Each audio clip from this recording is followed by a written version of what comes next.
नमस्कार मित्रांनो, स्वागत आहे तुमचं पुन्हा एका नवीन अशा रोमॅन्टिक लव्ह स्टोरीमध्ये. तर मग चला सुरुवात करूयात आजच्या या भागाला. आशू गडबडीनं कॉलेजमध्ये आली. गाथा अजून आली नव्हती. ती तिचीच वाट पाहत होती. कुठे राहिली ही पोरगी असं म्हणत आशूनं तिला फोन केला. हॅलो, अगं कुठे आहेस तू? आशू बोलली. घरी. उद्या सत्यनारायणाच्या पूजेला जायचे ना, तर पूजा कशी करतात याचाच अभ्यास करत होते. अगं माझी आई, सत्यनारायणाची पूजा सोड. तुझ्या घरात आता एक वादळ येते, त्याची शांतता कशी करायची ना ते पहा. तू काय बोलतेस मला काही समजत नाही. अगं बावळट, समीर जिजूंना सगळं कळलंय. काय कळलंय? हेच की तू त्या डॉक्टरच्या मागेस आणि त्याला पटवण्याचा प्रयत्न करतेस. व्हॉट? त्यांना कोणी सांगितलं? मी. व्हॉट? तू दोस्त आहेस की दुश्मन? गाथा रागात बोलली.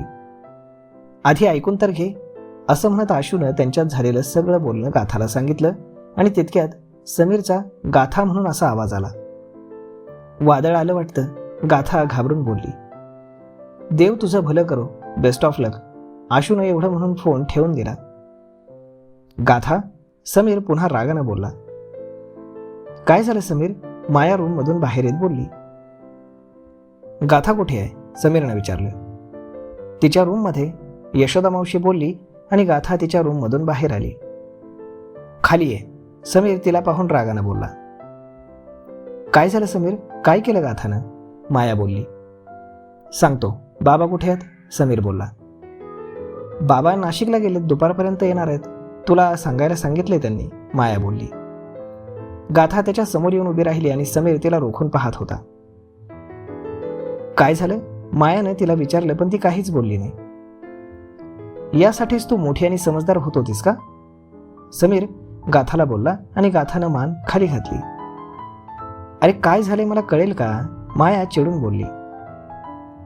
या मुलीनं आज सगळ्या लिमिट्स क्रॉस केल्यात माया. तुला माहित आहे का हिनं काय केलंय? परत एखादं चित्र विकत घेतलं का? यशोदा मावशी बोलली. गाथा, अगं किती वेळा सांगायचं, असे चित्रविचित्र पेंटिंग घरात आणत जाऊ नकोस, माया बोलली. अगं पेंटिंग घेतली असती, पैसे उधळले असते तर चाललं असतं हिनं, पण त्याच्याही पेक्षा मोठा कारनामा केलाय, समीर बोलला. अगं बाई, चित्रकारच विकत घेतला की काय? यशोदा मावशी बोलल्या. मावशी याव काही काय बोलताय? समीर वैतागून बोलला. अरे मग तिनं केलंय तरी काय? माया बोलली. प्रेम केलंय, गाथा एवढंच बोलली. एवढंच ना, मग त्यात काय? माया न समजून बोलली. अगं मंद बायको, ती प्रेम केलं म्हणतीये, समीर डोक्यावर हात मारून बोलला. रिअली? माया आता शॉक झाली. बसला ना शॉक? या वेळीवरती कोण भाळलं? कोणाचं नशीब फुटलं? माया बोलली. ताई, गाथा अगदी मोठे डोळे करून बोलली. मी कसा विसरलो, तू ही तिचीच बहीण आहेस. बाबांनी मला म्हणूनच घर जावई बनवलंय. त्यांना माहित आहे त्यांच्या दोन्ही मुली एक नंबरच्या बावळट आणि बेअक्कल आहेत, समीर चिडून बोलला. ताई बघ, तुला जीजू बेअक्कल म्हणाले, गाथा मोठे डोळे करून बोलली. समीर, माया चिडली. गप्प बस आणि तू विषय बदलू नकोस. तुम्हाला माहित आहे ही कुणावर प्रेम करते? समीर यशोदा मावशी आणि मायाकडे पाहत बोलला. अरे देवा, मुलीवरती प्रेम करते की काय? माया बोलली. ताई तो मुलगाच आहे, गाथा बोलली. अगं मंद, तो मुलगा डॉक्टर देवांश देसाई आहे, समीर वैतागत बोलला. व्हॉट? मायाला आत्ता कुठे समजलं. त्या डॉक्टरनं हिला पसंत केली? इतके वाईट दिवस आलेत त्याचे की त्याला ह्याच्यासारखी मुलगी मिळाना. नक्कीच त्यानं माझ्या बहिणीला गोड गोड बोलून फसवलं असणार, माया तिची अक्कल लावत बोलली. झालं तुझं बोलून? आता जर तू मध्ये फालतू बोललीस ना तर बघ, समीर रागात बोलला. तर काय? माया जोरात बोलली. तर काही नाही, मी तुला बाहेर घेऊन जाणार नाही, समीर लगेच बोलण्याचा टोन कमी करत बोलला. शेवटी बायकोची भीती, दुसरं काय. नको नेऊस, आमचं आम्ही जाऊ, माया नाक मुरडत बोलली.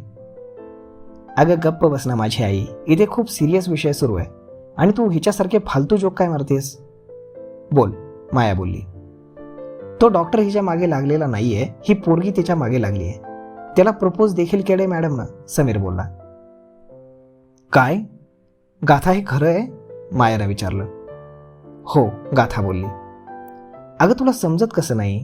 तो डॉक्टर कितीही चांगला असला तरी तुझ्या लायकीचं नाही. तुला फसवतोय बाळा. तू नको त्याच्या नादी लागू, माया बोलली. त्यानं हिचं प्रपोजल रिजेक्ट केलंय, समीर बोलला आणि माया अजूनच शॉक झाली आणि गाथाने नाक मुरडलं. तो समजूतदार आहे म्हणून त्यानं या मूर्ख मुलीला नकार दिला, समीर बोलला. गाथा, हा काय प्रकार आहे? माया कळवळून बोलली. ताई, जिजू, मला तो डॉक्टरना खूप आवडतो आणि मला त्याच्याशीच लग्न करायचंय, म्हणून मी त्याला प्रपोज केलं. यात माझं काय चुकलं? कुणी जर आवडत असेल तर त्याच्याबद्दल काही फील होत असेल तर त्याला सांगायला नको का? अगं असं काय पाहिलंस तू त्याच्यात? माया बोलली. काय कमी आहे त्याच्यात? डॉक्टर आहे, चांगला हँडसम आहे, रिच आहे, सोसायटीमध्ये मोठं नाव आहे त्याचं, फॅमिली पण मोठी नाही आहे, फक्त एक आजी आहे, आणि सर्वात महत्त्वाचं म्हणजे एक माणूस म्हणून तो फार ग्रेट आहे. ताई, आपण डॉक्टरला देव म्हणतो आणि मला तो देव माझा पतिदेव म्हणून आवडलाय. लग्न करेन तर फक्त त्याच्याशीच, गाथा ठामपणे बोलली. समीर, ही बघ कशी बोलतीये, माया आश्चर्यानं बोलली. तिनं त्याची बायको होण्याचं कामही सुरू केलंय, समीर बोलला आणि माया न समजून त्याच्याकडे पाहत होती. तो डॉक्टर हिला नाही म्हणाला आणि मॅडमनं त्याच्या आजीला पटवलं, समीर बोलला. अरे देवा, गाथा, तू त्या डॉक्टरच्या आजीशी लग्न करणार आहेस? यशोदा मावशी बोलल्या. देवा, सगळेच वेळे माझ्या पदरात टाकलेस का? कसं सांभाळू मी यांना? समीर वर पाहत बोलला. यशोदा मावशी, अहो तुम्ही तरी जरा शहाण्यासारखं बोला. त्या डॉक्टरला पटवण्यासाठी गाथानं त्याच्या आजीला पटवलंय, समीर बोलला. काय? माया देखील शॉक झाली. आणि हो, हिच्यामध्ये जो बदल दिसतोय ना तो त्यासाठीच आहे. एक आदर्श सून बनण्याचा प्रयत्न आहे हा. फसवते ही त्या म्हातारीला, समीर बोलला आणि ते ऐकून गाथाच्या डोळ्यात पाणी आलं. फसवत नाहीये मी त्यांना. माझा हा प्रयत्न खूप प्रामाणिक आहे जिजू. लग्नानंतरही मी अशीच आदर्श मुलगी बनून राहील.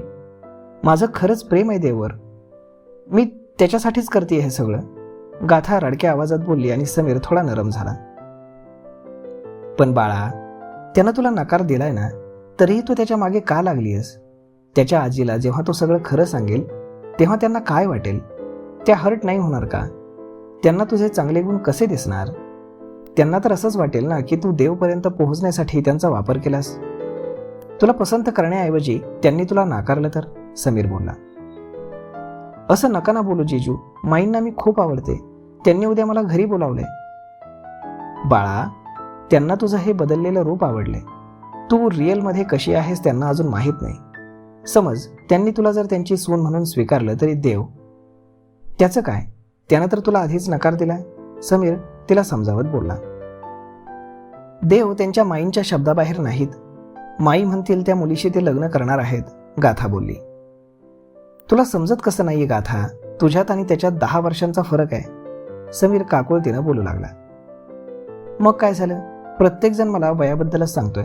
माझ्या फिलिंग्स कुणालाच परवडत नाहीत, गाथा रडत बोलली आणि तिच्या रूममध्ये निघून गेली.